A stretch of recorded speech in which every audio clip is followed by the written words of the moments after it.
Hey guys, and welcome to the Working Money Channel. So guys, I'm going to let you in on a little something with regards to my analytics. The people that are subscribed to the channel represent 61.6% of the people watching my videos, and the people non-subscribed represent 38.4%. So it's basically a 60-40 split. As you guys know, I'm giving away a Ledger Nano X on March 16th. So by the 15th, we have to reach 30,000 subscribers. And then on the 16th, the very next day, I'll let the winner know that they have won. But guys, 60-40, I know there's still a lot of room for those of you guys who haven't subscribed to subscribe now. We're less than 300 subscribers away to 30,000. So make sure you hit that subscribe button and you will be eligible to win a Ledger Nano X. And it's free, guys. I'm even covering the shipping. We hear about this every month. Ripple released another billion XRP into the ecosystem worth 226 million. Over-the-counter wallet remains highly active.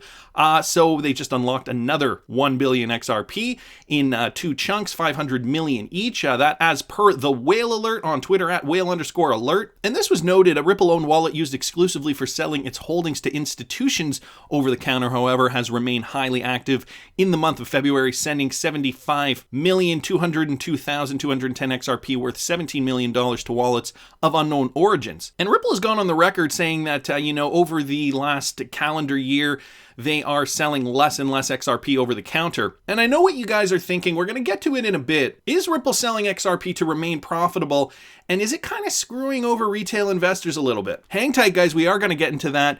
But this article here first, just stating, of course, and we know this, Ripple has been lowering their programmatic sales. Ripple sold a total of 66.24 million in XRP in the third quarter of last year, 255.51 million in the second quarter, and 169.42 in the first quarter. So it has been decreasing, and in the past we've seen XRP returned to the escrow if it has not been used, although we haven't heard anything of that. As we know, XRP liquidity is at an all-time high with the ODL platform in certain corridors around the world, namely Mexico, the Philippines, and Australia. So we'll keep an eye on that, see how that progresses. This from Bank XRP on Twitter. National Bank of Fujairah partners with Ripple for cross-border money transfers.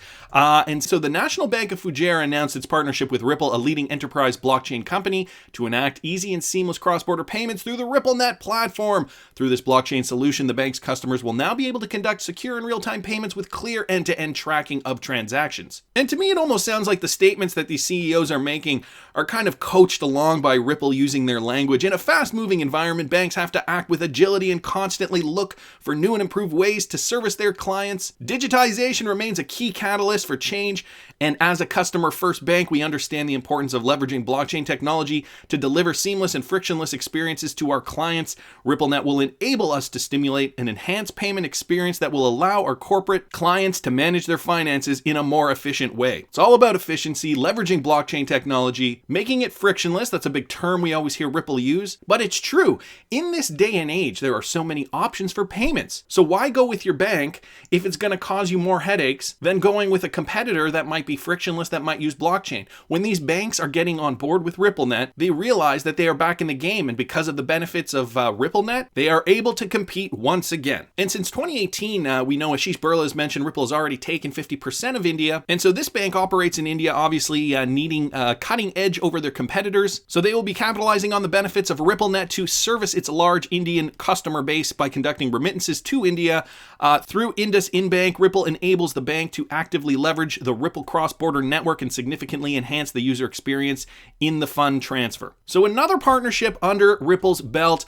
XRP Crypto Wealth pointed me to this. The U.S. Treasury had a meeting with crypto leaders to discuss the challenges of regulating the cryptocurrency space. So let me just read this here. The U.S. Department of the Treasury held a meeting yesterday to discuss the challenges of regulating the digital asset space. Industry thought leaders and compliance experts joined the working sessions to discuss how cryptocurrencies can be prevented from the misuse of money launderers, terrorist financiers, and other bad actors. Treasury said that it would not tolerate the use of crypto in support of illicit activities. Just going to go down here and read this quote. The U.S. welcomes responsible innovation, including new technologies that may improve the efficiency of the financial system, said Treasury Secretary Steven Mnuchin. We must ensure that we balance innovation with the need to protect our national security and maintain the integrity of our financial system. And so this is exactly in line with what Ripple, the company, has always been doing from day one, staying transparent, working with regulators, wanting to be part of the financial system and not wanting to thwart it. And this is why they will succeed. In my opinion, at least, the government and regulators are going to favor companies like Ripple using cryptocurrency over creating regulations that will allow, let's say, bad actors, as they put it, to perform illicit activities by using Bitcoin to transfer wealth through alternative channels. So it's a matter of, and don't think that the US government isn't watching people's Bitcoin transactions. They are making sure that they are doing the right thing for the entire space. And the fact that, you remember last year, Brad Garlinghouse and Chris Larson signed that letter. They took out that one-page article, I think it was in the New York Times, saying, don't paint us all with one brush. Well, this is a perfect example of that, and I think the US government understands. And just to add on top of that, last month, President Donald Trump's 2021 budget also proposed moving the US Secret Service back to the Treasury to help fight crypto-related crimes.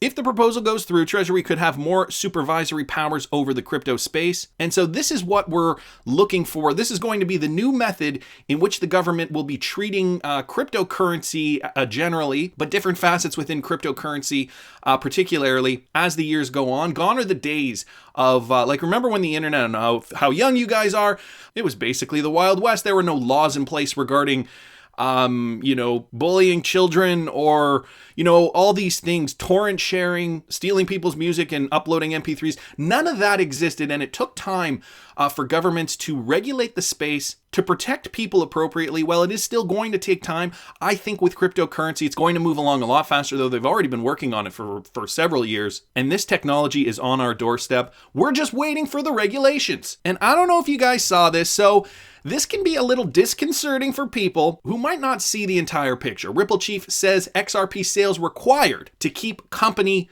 profitable. Now, that headline on its own sounds a little disconcerting. Wait, you need to be continuing to sell XRP to stay profitable, Ripple? Have you been scamming us this whole time? And my opinion on this is Ripple's sales of XRP have been necessary for two reasons. To start, establish, to build the company up from the beginning. But not only that, they plan on using XRP so to push it to the masses, to get them to use it, to get them hooked on it, so that for their customers, in their heads, they won't be able to see any other way to conduct business without using it. And so just going to this quote here from Brad Garlinghouse, he confirms that those XRP sales were necessary for the company to stay in the black.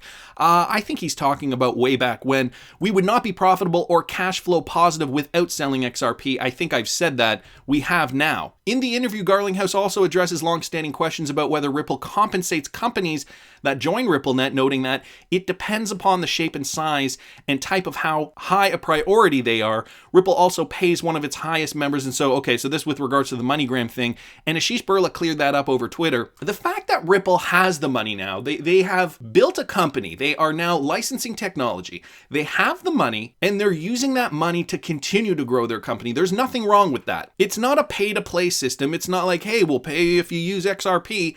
That's not happening in the context that you may think it is, because Ripple is seeing something bigger. They're seeing ecosystem, XRP ecosystem, mass adoption as the end game. If everybody uses XRP, value will derive from XRP, and thus XRP will be valuable because it will be in need. It will be in demand. And guys, when we look at supply and demand on charts, it's the same thing. When demand exceeds supply, this is the Bitcoin chart, by the way, but you get my point. When demand exceeds supply, price goes up because there are too many buyers and not enough sellers. So the buyers are willing to pay more for the price of whatever you're selling. Same in a bear market. When there is too much supply and not enough demand, the price goes down because there are too many sellers, too much product, and not enough buyers, so sellers can effectively buy at a discount. Well, this is the same idea with XRP and growing the ecosystem. With more people using it, there will be more demand, and we know there's going to be a finite supply. Us hodlers are hodling XRP. Some XRP is in the ecosystem.